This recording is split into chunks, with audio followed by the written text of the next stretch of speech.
15 नवंबर 2022 current affairs. First highlight है atomic energy hydrogen power India's net zero plan. ठीक है, तो India announces long term strategy at COP27।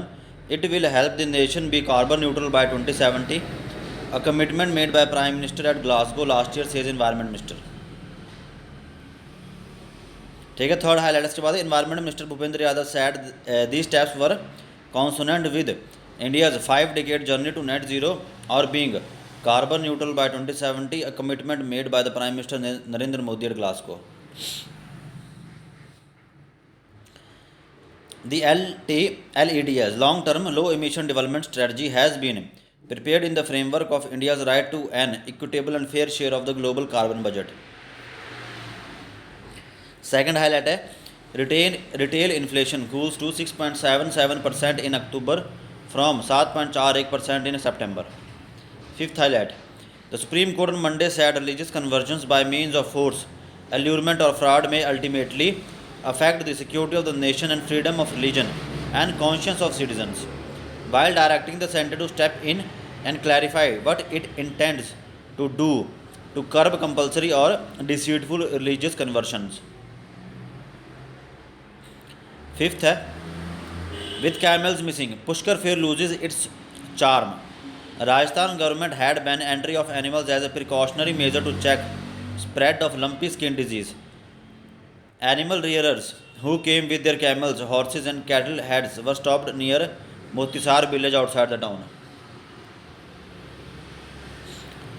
Next, 20 people have been arrested for duping over 1,000 people of rupees 5 crore across the country in an online Ola scooter scam. Ninth, the debate on carbon offset credits has been slow. Such credits allow countries or companies to pay others to cut greenhouse gas emissions. Countries have already pushed to 2023 the decision on which kinds of projects can produce credits, from solar farms to projects to avoid deforestation.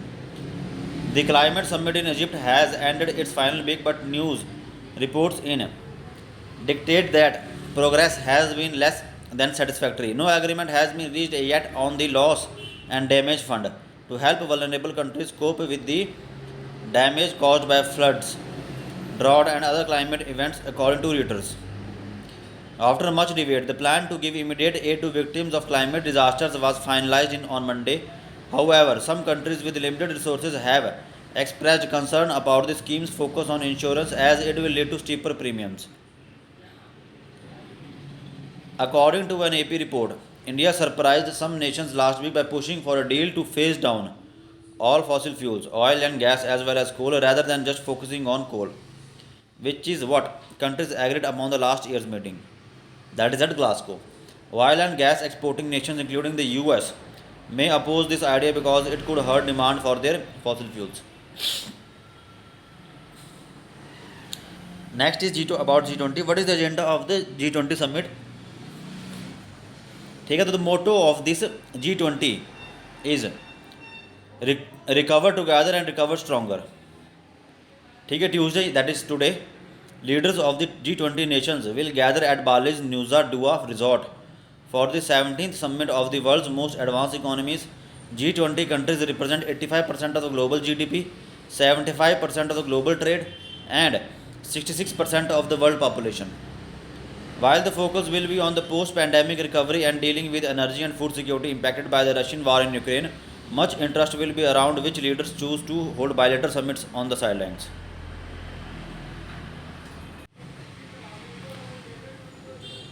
Next, the leaders will engage in discussions over the 3 sessions on food and energy security, health partnership for global infrastructure and investment, and digital transformation, in addition to highlight the concerns over climate change issues. For India, the importance of the summit of the world's most advanced economies is that it is India's turn to host the summit next.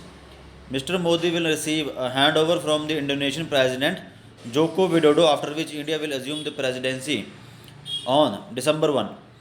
Additionally, this is only the second time Chinese President Xi Jinping has travelled abroad since the COVID pandemic, and the first time since he was re-elected as China's Party Congress last month.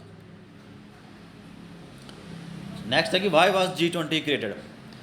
Created in 1999 as an acceptable medium between the more elitist G7 than the G8 and the more unwidely 38 member Organization for Economic Cooperation and Development OECD, the G20 was conceived in a more unified post-Soviet era when Western economies made the rules.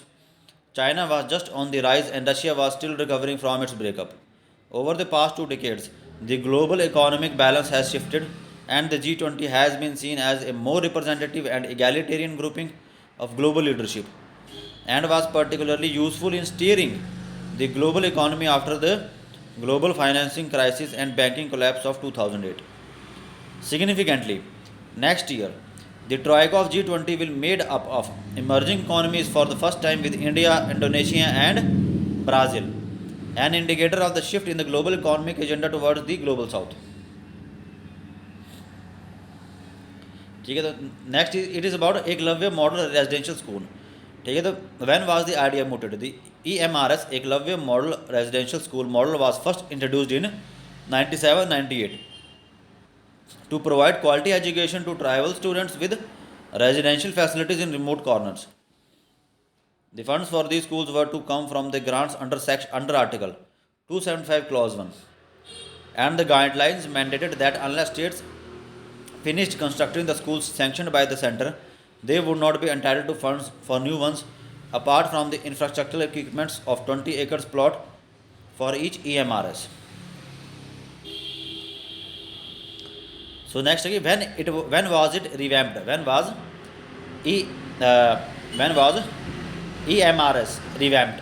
In 2018-19, the cabinet approved the revamping of the EMRS scheme. The new guidelines gave the union government more power to sanction schools and manage them.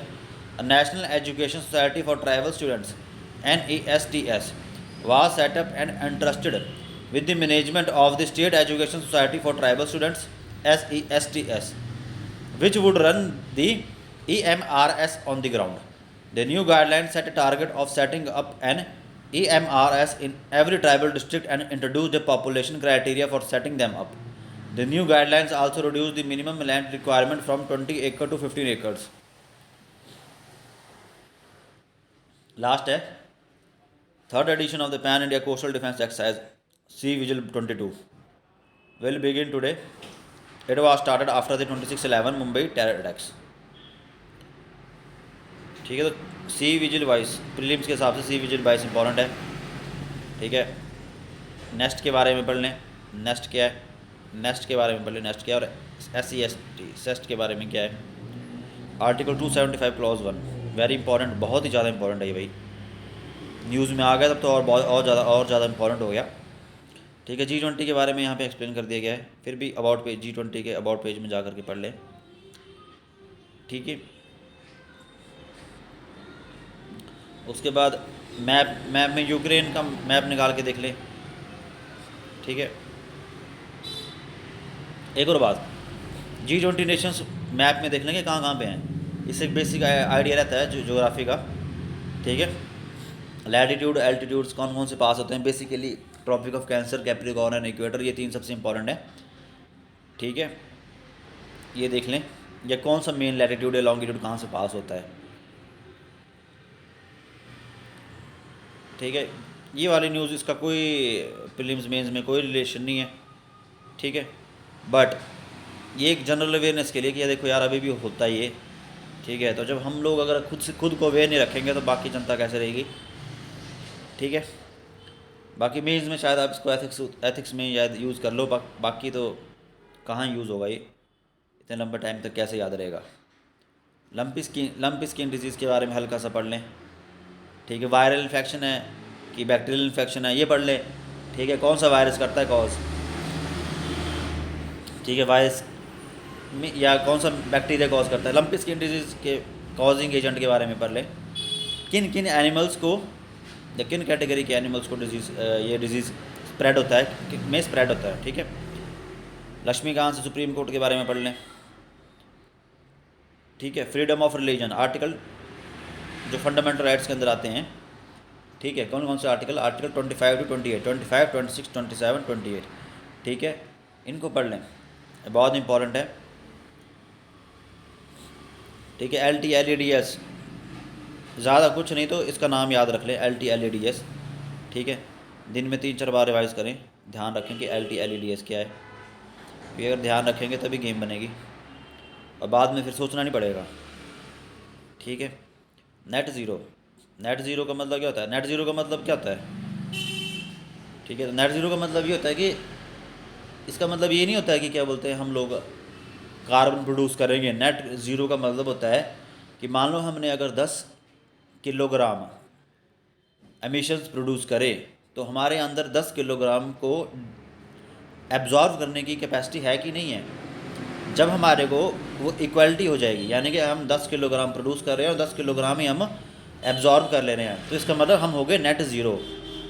ठीक है, और net zero को हम लोग carbon neutral भी बोलते हैं। ठीक है, बाकी इन्फ्लेशन के टाइप्स पढ़ लें। रिटेल इन्फ्लेशन यहाँ पे दी हुई है। ठीक है, कंज्यूमर CPI इन्फ्लेशन क्या होती है। ठीक है, WPI होलसेल इन्फ्लेशन क्या होती है। ठीक है, रूरल इन्फ्लेशन क्या है, अर्बन इन्फ्लेशन क्या है।